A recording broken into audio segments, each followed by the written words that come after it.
ফেনী সদর আসনে বিএনপির প্রার্থী পরিবর্তনের দাবিতে ধানক্ষেতে দাঁড়িয়ে ক্রিকেটারের ভঙ্গিতে রিভিউ আবেদন করে আলোচনায় এসেছেন জেলা বিএনপির সদস্য সচিব আলাল উদ্দিন আলাল।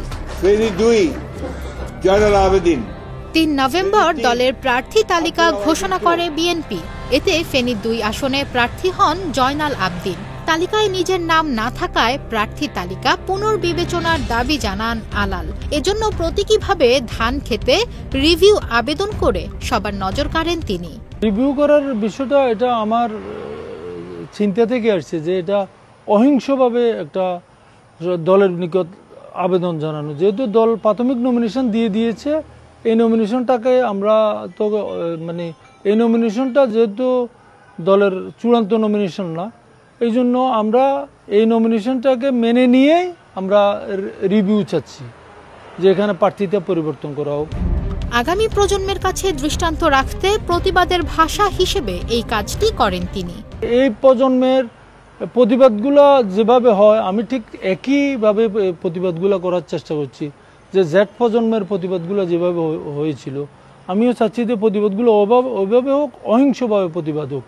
এবং প্রতিবাদের ফেনী একসময় লেবানন নামে খ্যাত ছিল, একসময় নির্বাচন ফেনী স্টাইল নামে খ্যাত ছিল, মৃত্যুর জনপদ নামে খ্যাত ছিল। এই ফেনী এখন আমি চাচ্ছি যে এই ফেনীর প্রতিবাদের ভাষাটা যে পরিবর্তন হয়ে গেছে, এই পরিবর্তনের ভাষাটা দিয়ে আমি আজকে এই রিভিউর আবেদনটা করেছি।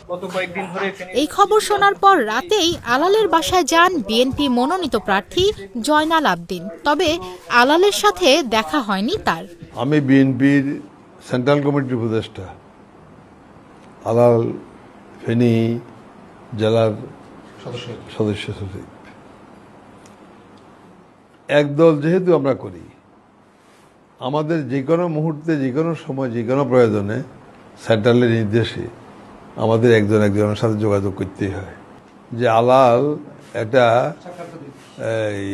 কি লাইভ প্রোগ্রামে কি সাক্ষাৎকার দিচ্ছে কোথায়, ওই যে পুরানা হসপিটালের ওইখানে।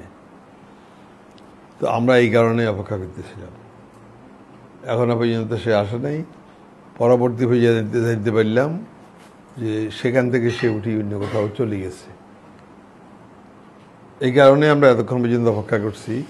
আমরা চিন্তা করছি যে হয়তো নিশ্চয়ই এসে যাবেন, এখনো আসে নাই।